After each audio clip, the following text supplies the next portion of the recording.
Well, good afternoon, good morning, wherever you are. You could be in some place where it's afternoon. Could be early morning if you're watching in Hawaii. Could be Mike Griffith's house, which is in Los Angeles County. It could be, right, Mike? Is that where you live now? Los Angeles County?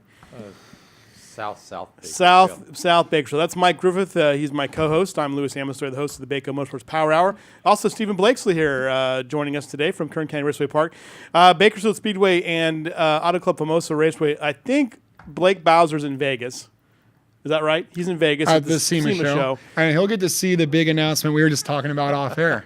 Oh, yeah. The super secret. Don't tell anybody. Yeah, don't tell anyone if you want to promote your series. We can't talk about it. We can't talk about that. The K&N West is going to debut a new body style. Oops. Because they're going to do it at 11:50 a.m., which is 45 minutes from now. All right. But there's going to apparently be a new body so for I wonder the if West Blake will be there for that. Blake will be there for that. And although he did tell me, though, that the SEMA show is so large that he can't get to all of it. So he kind of focuses on the drag racing element of it the most. But I'm sure he'll probably walk around and see that. I'm sure he's interested. Yeah, you'll walk around and see a few things. I think the one thing about this show that's been great is it's educated everybody about other facets of racing. So if you want to go to SEMA, you need to find a way to get a golf cart, right? Because it really is about 5 miles, literally 5 miles of walking. Yeah, it's incredible. It is incredible. I've been to shows in Las Vegas Convention Center too myself. Yeah. And it's been amazing.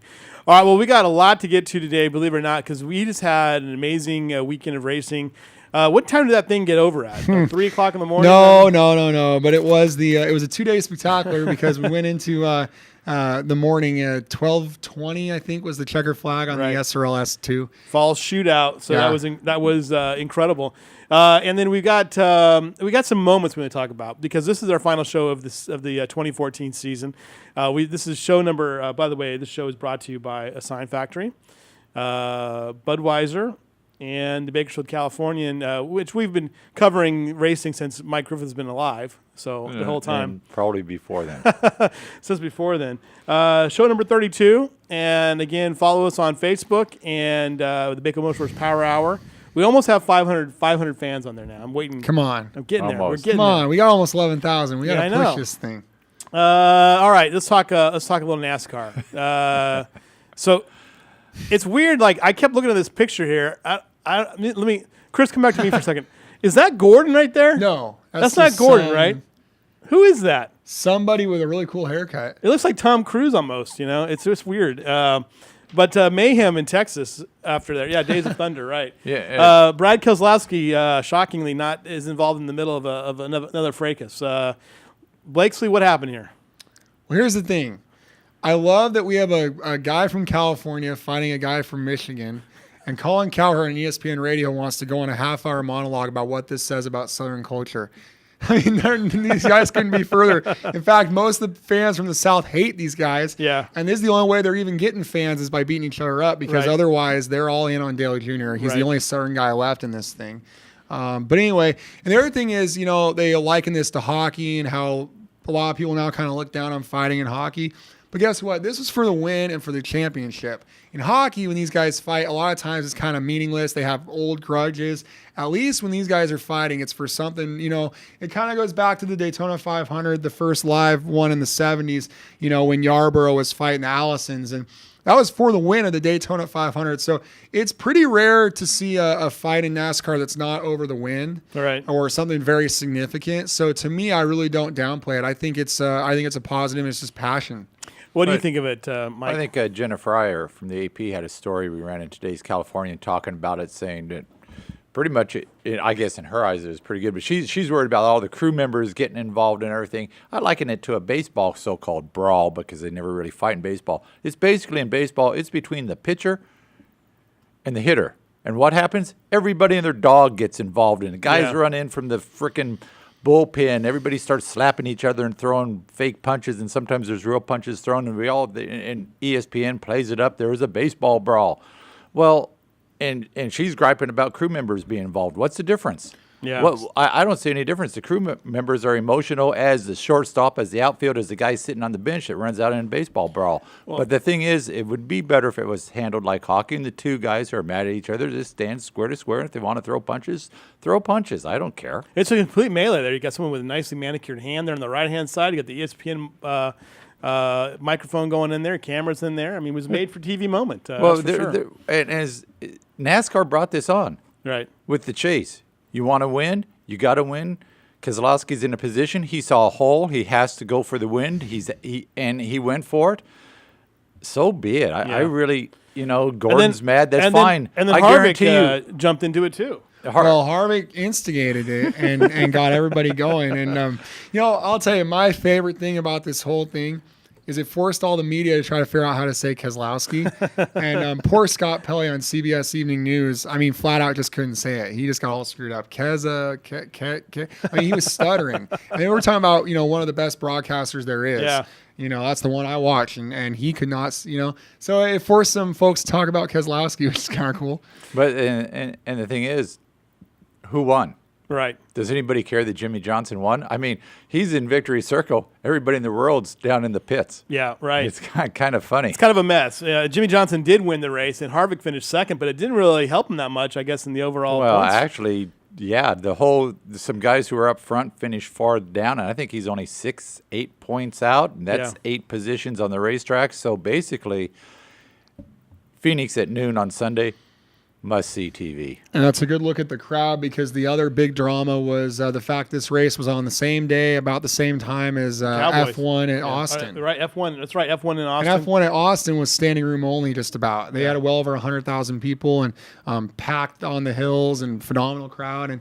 And there were some spaces to be filled in Fort Worth.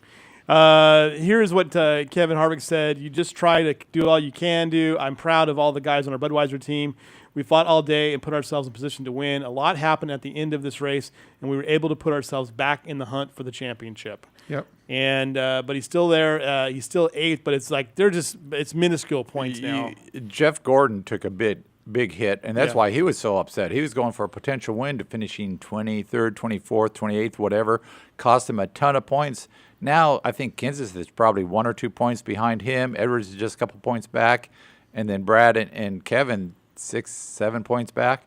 This is going to be wild at Phoenix, and this is what I think NASCAR wanted when it all came down to this. You got 8 guys right there. And it's going to be a dogfight. You're the perpetual grump in the room. Yep. So are you liking this format better now, or are you warming to it? I've never been against it. Okay. I've been against. You're usually against most things. I'm kind of against points racing. To me, it's boring. What do you You're think? going to take a fifth or whatever because you have to, and now it's about winning. It's not about finishing 10th or having a good points day. There's no such thing as a good points day at Phoenix. Right. No. Well, do you remember a couple weeks ago I point out that both Hamlin and Newman should have a little asterisk next to them because Hamlin didn't even run every race. Yeah, right. And Newman was illegal a couple weeks ago in New Hampshire, and they let it go. And those are the guys 2nd and 3rd. Yeah. I mean, this thing is so topsy-turvy. And while this is all going on, the guy who has always been there, and a lot of people don't give him credit, that dang Joey Logano might just watch these guys fight and win the thing. And that'd be a shocker because really no one's even talked about him at all this season. They should. He's been up front every race. He's got 5 wins this year. Yeah, Shell and Pennzoil should be pleased. Well, it's going to be interesting for sure at Phoenix. As I say, that's a race that's worth. If you can't watch it, make sure you record it and catch it because I think there's going to be some fireworks there. Right. Harvick finished 2nd in Texas, 8th overall in the chase now. Casey Mears had another pretty good day. 2nd top 20 finish in his last 3 starts. Of course, last time he had the crash and that knocked him out. And he was actually in good position there. So he's having kind of a nice end-of-season run there, Mike Griffith. Yeah, that's a good run for Casey. And I was looking probably for a couple of strong runs to finish out the season on a high note. All right, here's the schedule. So we just got done with the Texas race. Now on to Arizona, to Phoenix. Griff, what do you expect out of this race? Nastiness. I think you may see more of what we saw at the end of the race. Right. In Texas. Stephen, what do you think? Well, I know that's an event that a lot of folks in Kern County still flock to with the history there, even more so than Vegas and Fontana. I know a lot of Bakersfield folks go. You get 4 races because Thursday is the K&N finale. Friday, you get the trucks. Saturday, the Nationwide. Sunday, the Cup. So as a race fan, that's almost like a religious gathering. I mean, that's an amazing experience having 4 races on the weekend. And you've got a couple Brendan Newberry is going to be racing the West race along with Mayhew, I think. And the truck race for Newberry. Newberry's racing the truck race on a Friday, and then we've got Reed in the Nationwide, and and Mears and Harvick in the Cup race. Yeah, that's a So fun lots weekend. of local guys racing there. Right. Yep. All right, nationwide update again. Harvick finished 8th in that event in Texas, and Ryan Reed, about to what we've normally seen him do, 17th. Of course, there was a ton of Cup drivers in that race this time. I think Kyle Busch won it. And then the F1 in Texas, Griff, I know you were watching that. Lewis Hamilton. Actually, I recorded it, Did but you? I have not watched it yet. I Oh, did boy. see that Lewis Hamilton won, so I'm just waiting to watch it. I was I looking. didn't have time yet. I was looking at this. That is Lewis Hamilton's 5th consecutive win, and I saw an article from AP talking about how there's a huge in that sport. There's a huge disparity. It costs so much money to run these teams. And you look at Hamilton's won 1, 2, 3, 4. And he 5, had a rough start 6. to the season. It was reversed to start the season. His teammate was winning all the races. Yeah, Nico Rosberg won since March 16th. Rosberg's won.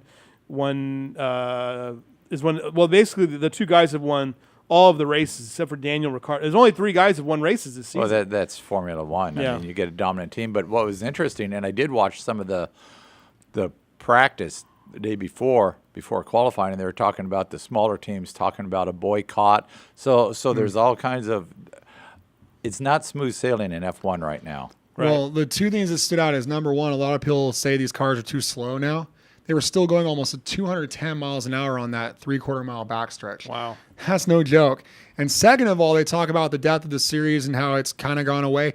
Jenson Button's a former champion in the McLaren Mercedes, and at one point he was 13th in this race. So you can say there isn't the depth there, but you got a former world champion in a Mercedes running in 13th place, and they're going around at 200 miles an hour. To me, it was an exciting race, and I still think that series is on top of the world, and they'll get through it. And a big crowd, and that's a big weekend of sports in Texas, because you got that in Austin, the NASCAR race in Fort Worth, and then you got the Cowboys were playing that night that day too as well. Plus all the college football and all that stuff. NHRA, Griff, look at that car Look at there, that. John What Force. is that, Dan Horan? Oh, No, no, it's hold John it. That's Force. John Force stole Dan Horan's paint job and They turned it were- into something else. They were running in Vegas over the weekend. Spencer Massey wins Top Fuel. Del Worsham, who's called into the show, wins in Funny Car. That's right. Beating out John Force. Erica Enders Stevens with the win in Pro Stock. And pretty exciting day of racing there at the NHR. I followed a little bit on Twitter what was going on up there in Vegas. So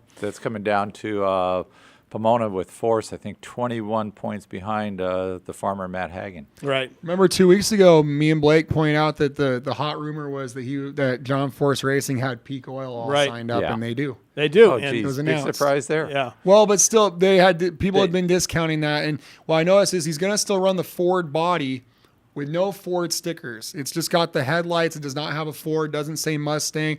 I think he still would like to try to get Chevrolet or Toyota to back him, but he'll be running a Ford body until he gets that with no Yeah, I Ford would think stickers. so. That he's done all the. I think it would be tough to switch bodies and how they work differently in wind tunnel testing. you got the He's money. used to the Ford. They've done the research.